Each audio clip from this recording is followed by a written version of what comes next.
तो नमस्कार दोस्तों, मैं नीरज स्वागत करता हूँ आपका डीएनडी क्लासेस में। और यहाँ पर अपने फाइनल अकाउंट्स का जो फुल फ्लैश वाला क्वेश्चन है वो स्टार्ट हो रहा है। अपना चैप्टर चल रहा है final account of sole proprietor, जो चैप्टर नंबर 18 है, आपका जो नया वाला एडिशन है टीएस ग्रेवाल बुक का, उसका हम यहाँ पर सॉल्यूशन दे रहे हैं क्वेश्चन नंबर 15 का।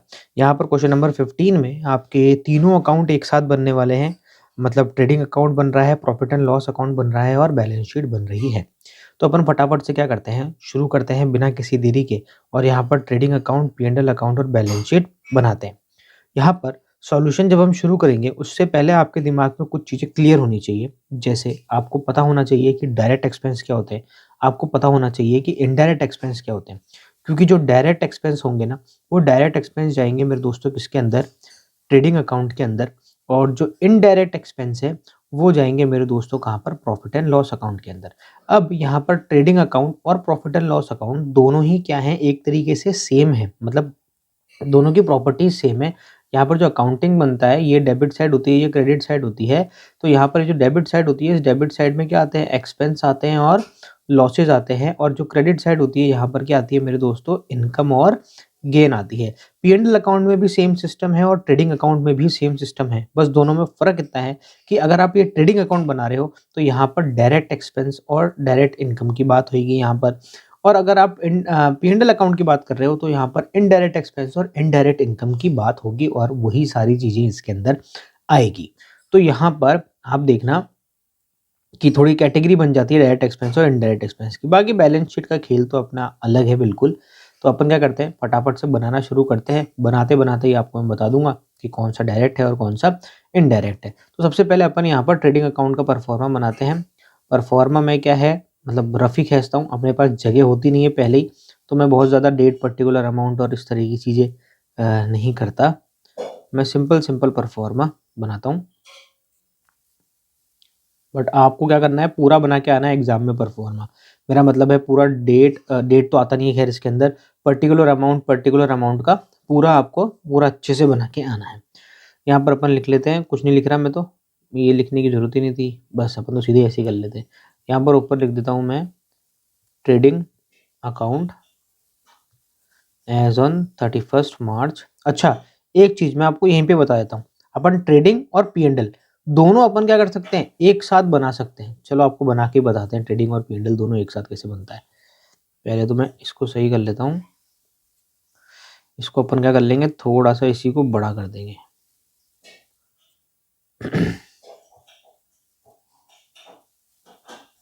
थोड़ा सा और बड़ा कर देंगे इसको, बस हो जाएगा। बाकी फिर जरूरत पड़ेगी तो और इसको देख लेंगे। अपन यहाँ पर ऊपर लिख देंगे भैया, ट्रेडिंग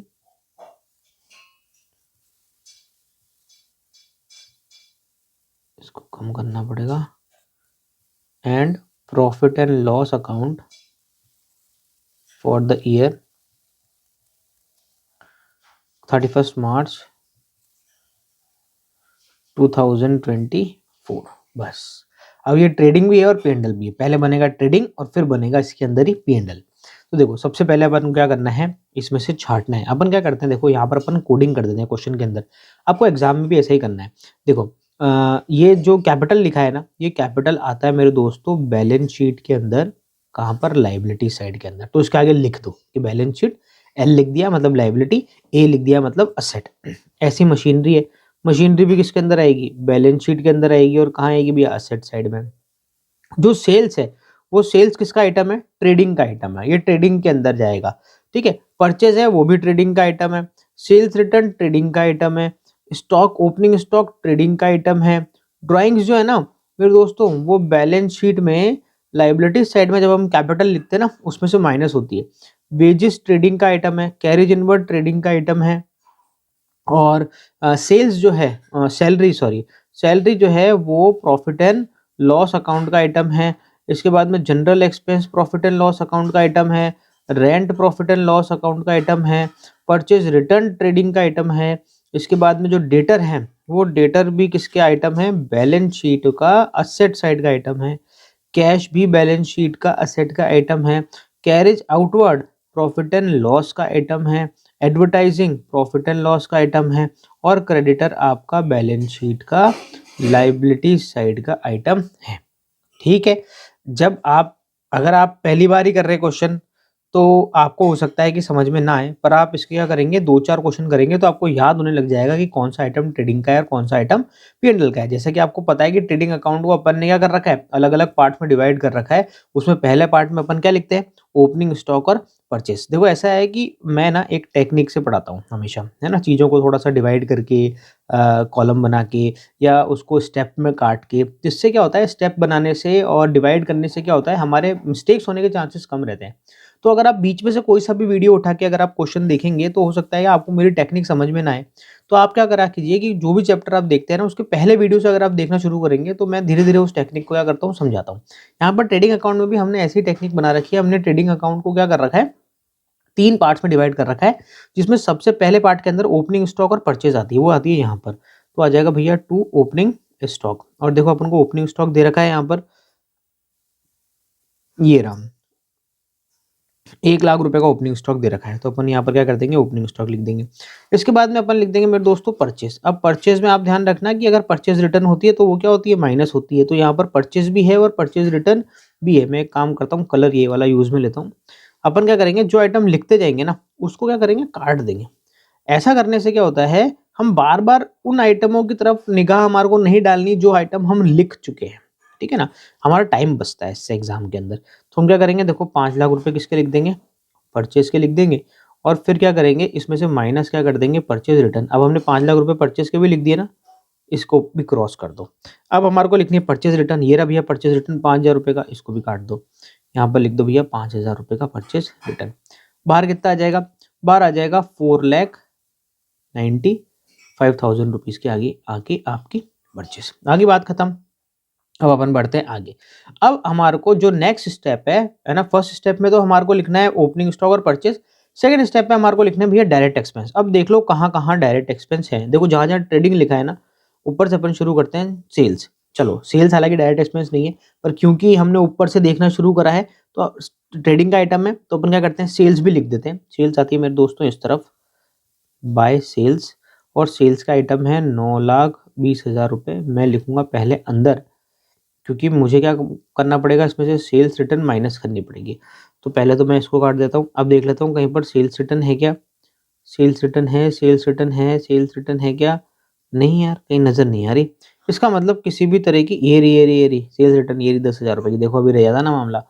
तो इसीलिए आपको क्या है अगर हम स्टेप्स में बाँट के रखते हैं ना, तो अपन को पता रहता है कि क्या-क्या चीज़ें आने वाली है। वरना क्या होता है क्वेश्चन में अपन भूल जाते हैं या क्वेश्चन ऐसा मेसी होके आता है ना, कि अपन को दिखाई नहीं देती चीज़ें सामने होते हुए भी। जैसे अभी दिखाई नहीं दी।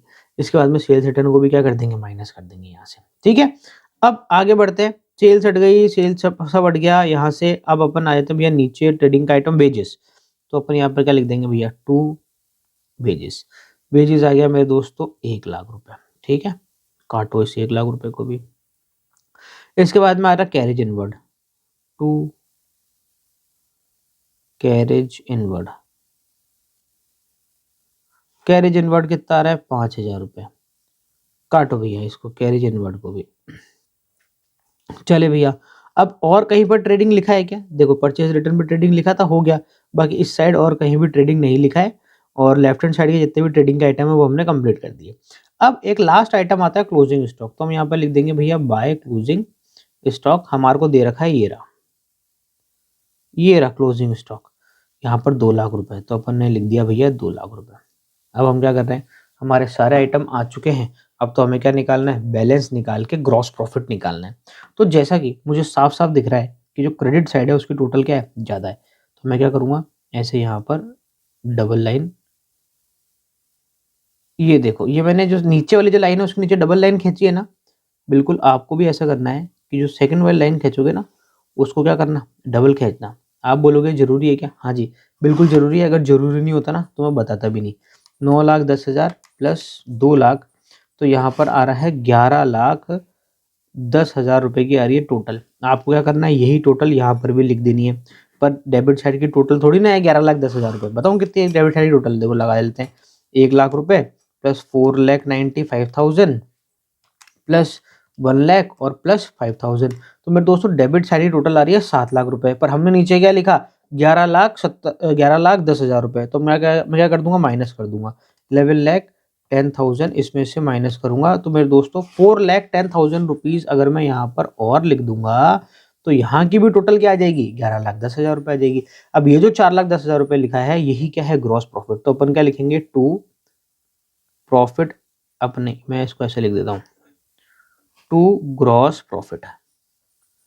अभी स्टार्टिंग में कंफ्यूज नहीं करेंगे आपको। बैलेंसिंग फिगर हमने ये ग्रॉस प्रॉफिट निकाल लिया, ठीक है। अब हमें क्या करना है, यहाँ पर ये जो हमने डबल लाइन खींची है ना, यहाँ पर 11,10,000 के नीचे, ये इसलिए खींची है कि भैया ये ट्रेडिंग अकाउंट जो है ना, ये अकाउंट यहाँ पर क्या हो चुका है, अब खत्म हो चुका है। इसके बाद जो भी बनेगा वो दूसरा अकाउंट या दूसरे साल का कोई आइटम बनेगा। तो हमें क्या करना है, यहाँ से P&L अकाउंट बनाना शुरू करना है। अब देखो P&L अकाउंट जैसे ही हम बनाएंगे ना, तो P&L अकाउंट में सबसे पहले क्या होगा, ये जो ग्रॉस प्रॉफिट है ना, इसको क्या उतारेंगे, यहाँ पर इस तरफ उतारेंगे। ये जो ग्रॉस प्रॉफिट है, ये ग्रॉस प्रॉफिट ट्रांसफर होता है कहाँ पर, नेट प्रॉफिट के अंदर। सबसे पहला काम यही करना है, इसके बाद दूसरे काम करना है, क्योंकि अगर तुमने ये सबसे पहले नहीं करा ना तो उसको भूल जाओगे भैया 100%। चलो यहाँ पर क्या आ जाएगा, बाय ग्रॉस प्रॉफिट कितना था, 4,10,000 रुपए का ग्रॉस प्रॉफिट यहाँ पर था। चलो ये काम तो हो गया। अब क्या करना है, अब देखो ये वाली साइड में सारे के सारे क्या आ जाएंगे, एक्सपेंस, और ये वाली साइड में सारी की सारी क्या आ जाएगी मेरे दोस्तों, इनकम। पर कौन सी इनकम और कौन से एक्सपेंस आएंगे, जो कि इनडायरेक्ट होंगे। हमने पहले से लिख रखा है यहाँ पर, देखा जाए तो अगर मैं देखूं तो ये जो यहाँ पर डेब, ये वाली जो साइड है, ये वाली, इस वाली साइड में कहीं पर भी P&L लिखा ही नहीं है, तो हमें देखना ही नहीं है। हमें तो सिर्फ कौन साइड देखनी है, ये वाली साइड देखनी है, यहाँ पर P&L लिखा हुआ है। तो क्या कर देते हैं, देखो यहाँ लिख देते हैं, अपन लिख देते हैं सबसे पहला आइटम, टू सैलरीज, 60,000 रुपये की हो गया, काट दो। इसके बाद में general expense, to general expense 20,000 रुपये के, लिख दो 20,000 रुपये, काट दो। इसके बाद में रेंट, टू रेंट 50,000 रुपये, लिख दो, काट दो। परचेज रिटर्न पहले से ही कटा हुआ है। डेटर भी हैंडल बैलेंस शीट का आइटम है, ये बैलेंस शीट, ये देखो P&L का आइटम एक और आ गया, carries outward,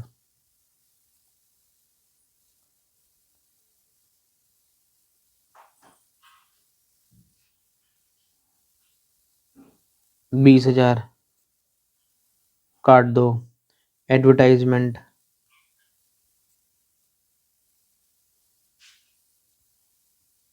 to advertising 20,000 rupees, काट दो। ठीक है, अब ये जो क्रेडिटर है ये तो बैलेंस शीट का आइटम है, तो यहाँ पर हमने सारे के सारे P&L के आइटम क्या करे, लिख लिए हैं। अब क्या करना है भैया, अब मैंने सारे आइटम लिख दिए ना, देखो एक बार वापस चेक कर लो, सबसे ऊपर लिख दिया ये सारा, ठीक है, ठीक है भैया, चेक कर लिया हमने, P&L के सारे आइटम लिख दिए। अब हमें क्या करना है, इसका भी बैलेंस निकालना है। जैसे ट्रेडिंग का बैलेंस निकाला वैसे इसका भी बैलेंस निकालेंगे। इसकी भी क्या लगाएंगे भैया, टोटल, ये लो भैया टोटल लगा लेते हैं। 4,10,000 रुपये एक ही आइटम है, या तो हम लिख देंगे यही 4,10,000 रुपये, हम यहाँ पर भी लिख देंगे। अब अपन क्या लगाएंगे, देखो टोटल लगाएंगे, 60,000 प्लस 20,000 प्लस 50,000 प्लस 20,000 और प्लस 20,000। तो देखो यहाँ की टोटल आ रही है 1,70,000। अब मैं क्या करता हूँ, 1,70,000 को माइनस कर देता हूँ 4,10,000 में, तो आ रहा है भैया 2,40,000 रुपये। यानी मुझे यहाँ पर 2,40,000 रुपये और लिखने पड़ेंगे, तब जाके यहाँ की टोटल भी कितनी आएगी, 4,10,000 रुपये आएगी। और ये जो लिखा है इसके आगे क्या लिख दूंगा मैं, टू प्रॉफिट एंड लॉस क्यों लिखूंगा मैं, प्रॉफिट एंड लॉस नहीं लिखता, टू में लिखता हूँ नेट प्रॉफिट। इधर लिख देता हूँ क्या, बैलेंसिंग फिगर। ये निकल गया मेरा नेट प्रॉफिट बैलेंसिंग फिगर से। तो हमने देखो अभी तक दो आइटम निकाल दी, ग्रॉस प्रॉफिट निकाल दिया और हमने प्रॉफिट एंड लॉस भी निकाल दिया, खुशी खुशी। अब हम क्या करते हैं, फटाफट से यहाँ पर बैलेंस शीट बना लेते हैं। अब बैलेंस शीट भी यहीं बना लेंगे, एक ही पन्ने में सारी चीजें आ जाएगी, आपको स्क्रीनशॉट लेने में भी आसानी रहेगी। तो देखो बनाते हैं, इसको दूसरे कलर से कर लेते हैं ताकि अलग से दिख जाएगा। सेलेक्ट ही नहीं करा, ये सेलेक्ट करते ना भैया, तब लाइनें क्या है, सीधी आती हैं, वरना अपन से सीधी लाइनें नहीं खींचती, क्या करें, नहीं खींचती। ये इसको कर देते ऐसे, अमाउंट मिक्स नहीं होगी, और बीचों बीच एक लाइन और खींच देंगे बस। क्या करने का है, सबसे ऊपर लिखना है ये वाली साइड क्या है, लायबिलिटी साइड, और ये वाली साइड क्या है, असेट्स वाली साइड, ठीक है। यहाँ पर आपकी अमाउंट आ जाएगी साइड में, ऊपर लिख देना बैलेंस शीट एज ऑन 31 मार्च 2024 आ गया। चलो भैया अब क्या करने का है, अपन को बैलेंस शीट के आइटम ढूंढेंगे। सबसे ऊपर ऊपर क्या लिखा हुआ है, कैपिटल लिखा हुआ है। चलो भैया कैपिटल लिख दो। अब आपको कैपिटल में ना खास तौर से ध्यान रखना है, किन बातों का ध्यान रखना है। कैपिटल में ना कुछ चीजें ऐड होती है और कुछ चीजें लेस होती है। मैं पहले ही बता चुका हूँ लास्ट क्वेश्चन में, एक बार फिर रिपीट कर देता हूँ। ये जो हमने नेट प्रॉफिट निकाला है ना, ये नेट प्रॉफिट जाके क्या होगा, कैपिटल में जाकर ये क्या हो जाएगा, ऐड हो जाएगा। अगर हमारा यहाँ पर नेट प्रॉफिट की बजाय नेट लॉस निकला होता जो कि इस तरफ निकलता, तो इसको हम कैपिटल में क्या जाके कर देते, माइनस कर देते। तो सबसे पहले तो अपन क्या करेंगे, ये नेट प्रॉफिट को यहाँ पर ऐड करेंगे जो हमने 2,40,000 रुपये निकाला है, ठीक है। एक क्वेश्चन में अगर ड्राइंग्स दे रखी हो, ये देखो ये दे रखी है हमारे को ड्राइंग्स, लो मिटी गई। क्वेश्चन में ये जो ड्राइंग दे रखी है ना, ये ड्राइंग हमेशा हमेशा बैलेंस शीट में जाके क्या होती है, माइनस होती है। तो हम क्या कर देंगे, यहाँ पर लिख देंगे ड्राइंग्स, शॉर्ट में लिख दिया मैंने, 40,000 रुपये हम माइनस कर देंगे ड्राइंग्स के। अब हमारे को ये काम करने के बाद अब हम यहाँ पर क्या करेंगे, इसको बाहर लिखेंगे तो आ जाएगा 5,60,000। कैपिटल को कभी भी कोरा मत लिख देना। कोरा से मेरा मतलब, जैसे यहाँ पर अपन को कैपिटल दे रखी है ना क्वेश्चन के अंदर 3,60,000 रुपये, एज इट इज 3,60,000 रुपये नहीं जाएगा, इसमें हमेशा कुछ ना कुछ ऐड और लेस जरूर हो रहा होगा। अब आ जाओ भैया, हमारा पहला आइटम हो गया, काट देते हैं इसको खुशी खुशी। अब इसके बाद में दूसरा आइटम की तरफ बढ़ते हैं जो कि मशीनरी है। मशीनरी असेट्स का आइटम है। असेट्स में आपको ये ध्यान रखना है, अगर डेप्रिसिएशन दे रखा है किसी असेट पर, तो वो आपको क्या करना है, उस असेट में से माइनस करना है, ठीक है। ये भी आइटम फट गया। अब देखो डेबिट साइड तो पूरी कंप्लीट हो गई, हमें उसको दोबारा देखने की जरूरत ही नहीं है। अब हम आ जाते हैं क्रेडिट साइड में। तो क्रेडिट साइड में भी यहाँ पर देखो डेटर दे रखे। डेटर कहाँ का आइटम है, असेट्स का आइटम है। अब तो हम बस देखते जाएंगे और लिखते जाएंगे। 3,00,000 रुपए के क्या हो गए, डेटर्स हो गए। डेटर्स को भी काट दो, आगे बढ़ो। कैश दे रखा है, कैश भी यहीं का आइटम है। कैश लिखा 40,000 रुपये, ये भी लिख दिया, काट दो, आगे बढ़ जाओ। सारे आइटम खत्म हो गए, लास्ट में एक आइटम बच रहा है बस, क्रेडिटर। और क्रेडिटर आइटम है मेरे दोस्तों कहाँ का, लाइबिलिटी साइड का। तो यहाँ पर 50,000 रुपये इधर के ये लिख दो, ठीक है। सही नहीं लिखा, सही लिख देते हैं, 50,000, ठीक है। ये आइटम भी काट देंगे। अब देखो सारे आइटम आपके क्या हो चुके हैं, कंप्लीट हो चुके हैं यहाँ पर। अब आपको क्या करना है, इसकी लगानी है टोटल। खास बात यह है कि इसकी टोटल बराबर आनी चाहिए। अगर इसकी टोटल बराबर नहीं आ रही है तो इसका मतलब आपने कर दी है कहीं बहुत भारी मिस्टेक और आपका क्वेश्चन हो गया है गलत। तो आपको लगाते हैं टोटल, और टोटल आ रही है 7,70,000। अच्छा एक सेकंड वापस लगाता हूँ, मैंने क्या लगा दिया, गड़बड़ कर दिया। 3,00,000 प्लस 70,000 प्लस 40,000, टोटल आ रही है 4,10,000 रुपये, ठीक है।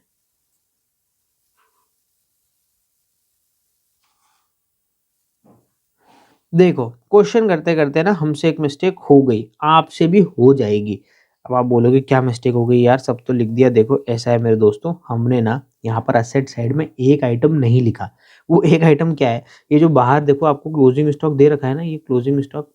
ये क्लोजिंग स्टॉक ना हमेशा दो जगह आता है। एक तो कहाँ पर आता है, यहाँ पर, ये देखो ये लिखा ना हमने। एक तो आता है ये ट्रेडिंग के अंदर, और दूसरा ये आता है बैलेंस शीट के अंदर, स्टॉक, एज ए स्टॉक के नाम से, ठीक है। तो हमने क्या करना है, यहाँ पर स्टॉक भी लिखना है जो कि हमने नहीं लिखा था। इसलिए मैंने देखा, मैंने कहा यार इधर की लाइबिलिटी है टोटल तो ज़्यादा दिख रही है और हमारे इधर की कम आ रही है, लफड़ा कैसे हो रहा है। ये देखो ऐसे। अब देखो टोटल लगाते हैं तो आ जाएगा आपका 3,00,000 प्लस 70,000 प्लस 40,000 और प्लस 2,00,000। अब यहाँ की टोटल आ रही है कितनी, 6,10,000 रुपये। अब वही ना बात, ये हो गया बराबर, ये देखो आ गई बराबर टोटल। चलो भैया आगे इधर की देख लेते हैं। इधर तो दो ही आइटम है, 5,60,000 है और आपका 50,000 है। तो इधर की आगे, इधर की भी आ गई कितनी, 6,10,000 रुपये। तो मेरे दोस्तों दोनों साइड की आपकी टोटल मैच कर चुकी है। यहाँ पर आपका ये क्वेश्चन खत्म हो गया है। बड़ा ही आसान सा क्वेश्चन था, आपके एग्ज़ाम के हिसाब से इम्पोर्टेंट क्वेश्चन है, क्योंकि अब आपके जो फाइनल एग्ज़ाम आएँगे ना, उसमें फाइनल अकाउंट से एक क्वेश्चन ज़रूर आएगा और इस चैप्टर से भी ज़्यादा इम्पोर्टेंट इसके बाद वाला चैप्टर है, जिसमें इसके अंदर आपको एडजस्टमेंट दे रखे हैं। वो एडजस्टमेंट करके आपको क्या करना है, क्वेश्चन सॉल्व करना है। तो मेरे दोस्तों बहुत इंपॉर्टेंट है, इस चैप्टर से आप क्या कर लो, ट्रेडिंग अकाउंट और प्रॉफिट एंड लॉस अकाउंट और बैलेंस शीट बनाने की क्या कर लो, प्रैक्टिस कर लो, ताकि जब नेक्स्ट चैप्टर में एडजस्टमेंट आएँगे ना, तब आप पर ज़्यादा लोड नहीं पड़े। वरना अगर आपने ट्रेडिंग, पी&एल और बैलेंस शीट बनाना इस चैप्टर में नहीं सीखा ना, तो नेक्स्ट चैप्टर में आप पे इतना लोड आ जाएगा कि आपको कुछ समझ में ही नहीं आएगा क्या करना है। तो आप क्या करना, फटाफट से इसके अंदर इसको बहुत ही अच्छे तरीके से, प्यारे तरीके से समझो। अगर आपको डायरेक्ट एक्सपेंस और इनडायरेक्ट एक्सपेंस क्या होते हैं नहीं पता, तो मेरे पहले वाले वीडियो देखो, उसमें क्वेश्चन सॉल्व करते हुए मैंने आपको बताया है कि कौन से डायरेक्ट एक्सपेंस होते हैं और कौन से इनडायरेक्ट एक्सपेंस होते हैं। तो मेरे दोस्तों मिलते हैं अब आपसे नेक्स्ट वीडियो में एक और नए क्वेश्चन के साथ में। जब तक के लिए मस्त रहें, स्वस्थ रहें, खाते पीते रहें। जय हिंद।